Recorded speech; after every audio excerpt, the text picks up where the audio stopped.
महाराज जी, हमारी शंका है कि शास्त्रों में आगम में लिखा है कि बलभद्र श्री रामचंद्र की कितनी शादी हुई थी। देखो, ऐसा है मनीष भैया, सब अपने शास्त्र में उल्लेख है और ये महापुरुषों में सलाह का पुरुष हुए। तीर्थंकर हैं, चक्रवर्ती हैं, नारायण हैं, पति नारायण हैं, बलभद्र हैं।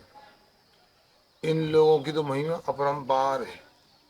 पूर्व में बहुत तपस्या करके इन्होंने स्वर्ग को प्राप्त किया और इसके उपरांत पुनः मनुष्य हुए तो एक बड़े पदों को प्राप्त किया है। जैन शास्त्रों में यह नियम है कि चक्रवर्ती की 96,000 पत्नियां होती हैं। जी।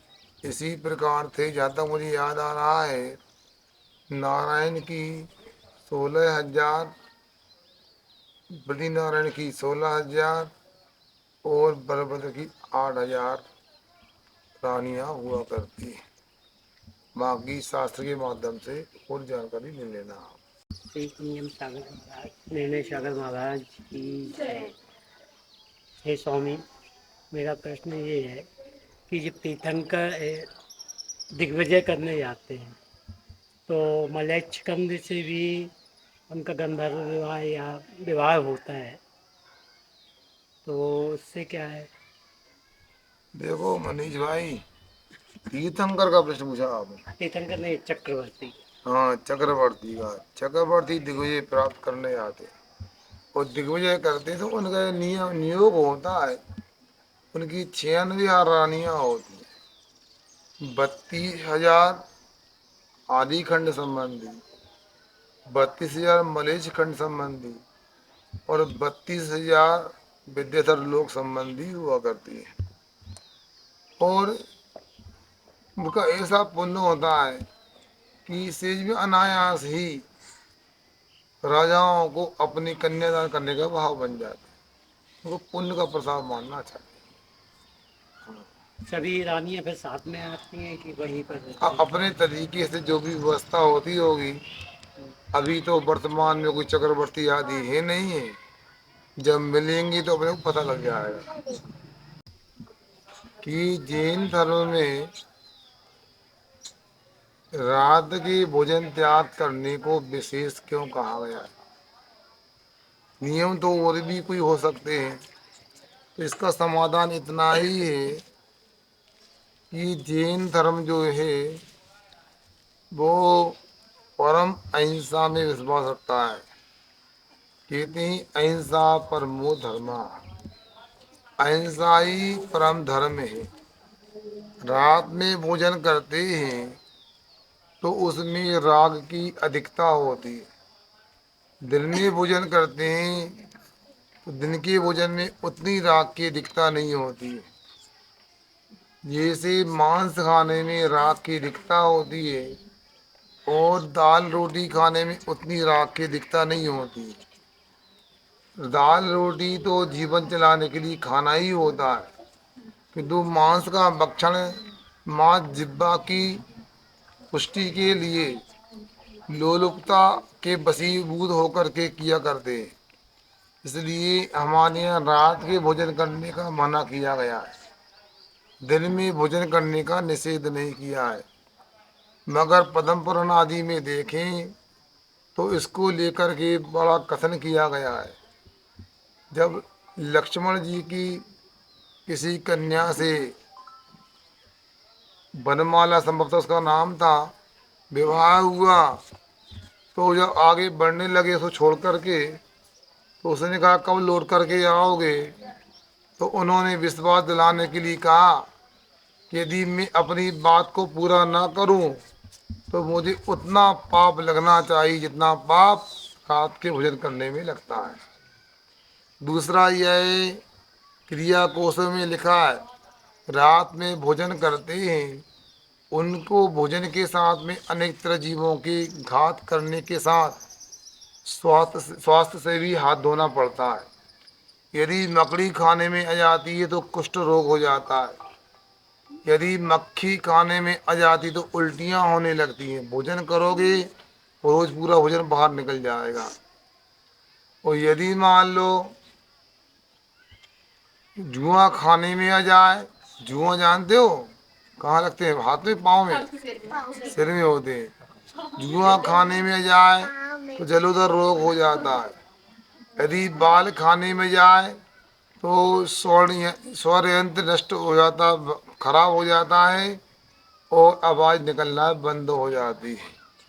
इसलिए दिन में सूर्य प्रकाश में भोजन करना चाहिए। और अनेक जहरीले जीव होते हैं, छिपकली आदि, इनके कारण मरण भी हो सकता है। इतना ही नहीं, रात में भोजन करने वाले जो होते हैं वो ये मान लो या तो उल्लू की पर्याय से, चमगादड़ की पर्याय से आए हैं, अथवा उनको उल्लू की पर्याय में जाना है, चमगादड़ की पर्याय में जाना है। इसलिए समझदार लोग कभी भी रात में भोजन में प्रवृत्ति नहीं करते। एक एक घटना में सुनाता हूँ आपको, ध्यान से सुनना। एक रेलगाड़ी में कोई छोटा सा जीन बच्चा यात्रा कर रहा था और बच्चा अच्छा था, तो एक सरदार जी की उससे पहचान हो गई। सरदार जी को बड़ा अच्छा लगा बच्चा। आमने सामने की सीट पर दोनों बैठे थे। रात के 9 बज रहे थे। सरदार जी ने अपना डब्बा निकाला और भोजन करना प्रारंभ करने वाले थे। उसने कहा, इधर आओ जैन साहब, आप भी साथ में भोजन कर लो।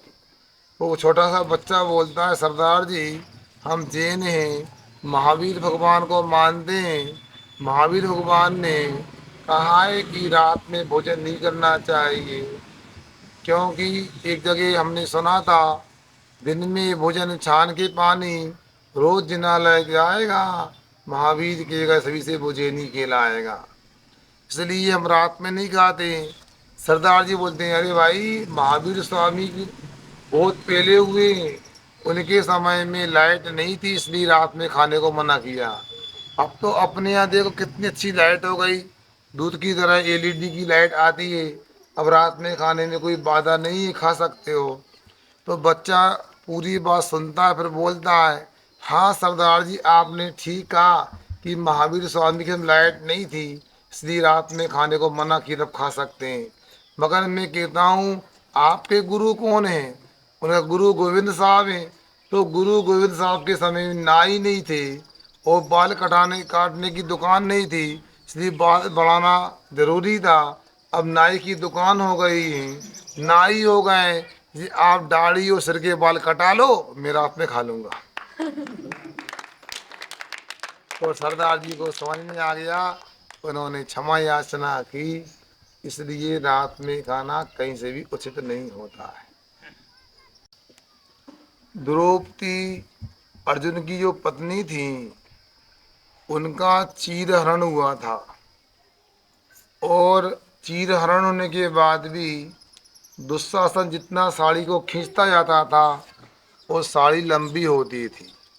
और दुशासन ने कई प्रयास करने के बाद भी द्रौपदी के शील को नष्ट नहीं कर पाया। तो शील की रक्षा करने में किसका हाथ है, ये महाराज आप बताओ। अर्जुन ने शील की रक्षा की थी, अथवा पांडव ने शील की रक्षा की थी, अथवा श्री कृष्ण ने शील की रक्षा की थी, अथवा साड़ी ने शील की रक्षा की थी? चारों ऑप्शन हैं। अर्जुन ने, श्री कृष्ण ने, 5 पांडव ने, अथवा साड़ी ने।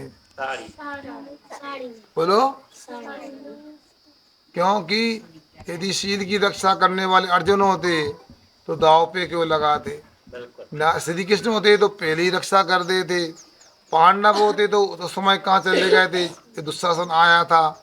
इसलिए साड़ी ही ऐसा लिबास है जिससे महिलाओं के धर्म की रक्षा होती है।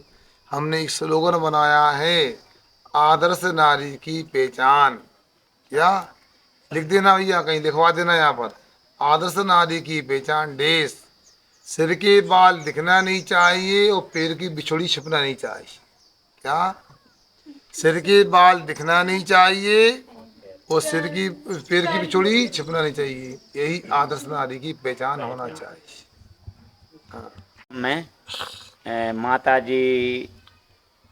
जी को दीक्षा दे देती, कोई ब्रह्मचारिणी दे दे हैं कोई, तो माता जी दीक्षा दे देती हैं। अब तो आचार्य श्री देते हैं, इसका कारण आवाज काहे क्यों नहीं दे सकती हैं दीक्षा? देखो मनीष भैया, कुछ प्रश्न ऐसे होते हैं उनको अपने को अनसुलझा ही रहने देना चाहिए।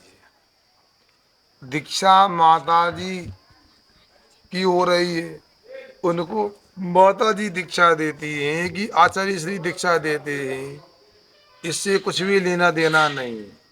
ये तो आचार्यों का विषय है, इसको तो आचार्य महाराज जी अच्छी तरह से बतला सकते हैं। मगर जहाँ पर प्रश्न आता, अभी हम अनगार धर्मवत पढ़ रहे थे, उसमें आया है कि आदर्श आचार्य क्या होना चाहिए। उससे ये फलित होता है कि देखो, आर्यिका दीक्षा दी, आर्यिका देवी देती है, तो दीक्षा के बाद प्रायश्चित की व्यवस्था क्या होगी।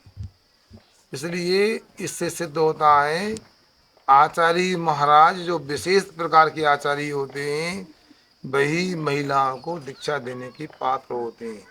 यद्यपि पद्म पुराण आदि ग्रंथों में आया है कि पृथ्वीवती आर्यिका के समीप जाकर के सीता ने दीक्षा ली थी। इसलिए अपने को ज़्यादा दिमाग इसमें नहीं लगाना चाहिए, अपने को दीक्षा किससे लेना है ये विचार करना चाहिए। तो अनेक कवियों के अपने मत मतांतर है, उनके बारे में हम क्या बताएं। इतना अवश्य सीता जी एक महान तपस्या करने वाली नारी हुई, और जिन्होंने अपने गृहस्थ जीवन में भी अनेक प्रकार के उतार चढ़ाव देखे, और उन्होंने सब कुछ होने के बाद भी सत्य को, शील को कभी छोड़ा नहीं था। ऐसी सीता जी को लेकर अनेक बातें आती हैं, मगर जो हमारे आचार्य हैं उन्होंने जो कथन किया वो भगवान के केवल ज्ञान, दिव्य ज्ञान को सुनकर के उनकी परंपरा के अनुसार कथन किया है। इसलिए अन्यथा वादनो न जना, जिन भगवान अन्यथावादी यानी गलत बोलने वाले नहीं होते। इसलिए जो आपने पद्म पुराण आदि में पढ़ा है, ये भी रामायण है रविशर आचार्य की, उन्होंने पृथ्वीमती माता जी की शरण को प्राप्त करके आत्म कल्याण किया था। अब अन्य धरती में समा गई, तो पृथ्वी भी धरती का पर्यायवाची शब्द होता है, तो पृथ्वीमती माता जी के संग में समा गई, इसका अर्थ निकालना चाहिए। जैसे कि हमने किसी चीज़ का त्याग किया, जैसे कि हमने आलू प्याज का त्याग कर दिया, और वही हमारे सामने आ गए कि हमें वही हमारे सामने तो रखे मगर हम उनको खा नहीं रहे, केवल भाव बना रहे हैं, तो इसका हमें दोष क्या लगेगा। देखो बेटा, ऐसा है हमारे यहाँ जो दोष होते हैं 4 प्रकार के होते हैं: अतिक्रम, व्यतिक्रम, अतिचार और अनाचार। सुने ना, छतिम मना शुद्धि रतिक्रमम व्यतिक्रमशील वृत्ति रंगलम प्रभूतिचारम विशेषु वर्तनम बदंतनाचार म्याति सतनाम।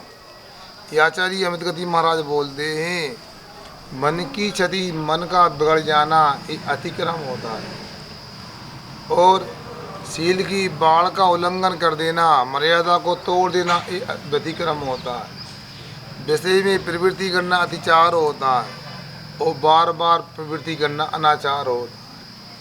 अब जैसे मान लो खेती में बाढ़ लगी है, क्या बोले, बाढ़ बोलते क्या बोलते, बरवाई लगी है, मान लो अंदर हरी हरी फसल उग रही है, गैया रोड से निकल रही है, और गैया का मन हो गया हम थोड़ा घास खा लेना चाहिए, हरी हरी बृहस्पति का सेवन कर लेना चाहिए, मन में आ गया तो अतिक्रम हो गया।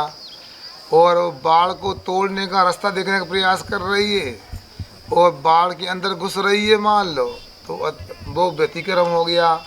एक आधा मुंह मार दिया उसने हरी फसल में, तो अतिचार हो गया। वो अच्छे से मालिक नहीं तो पेट भर के खा रही, तो अनाचार हो गया।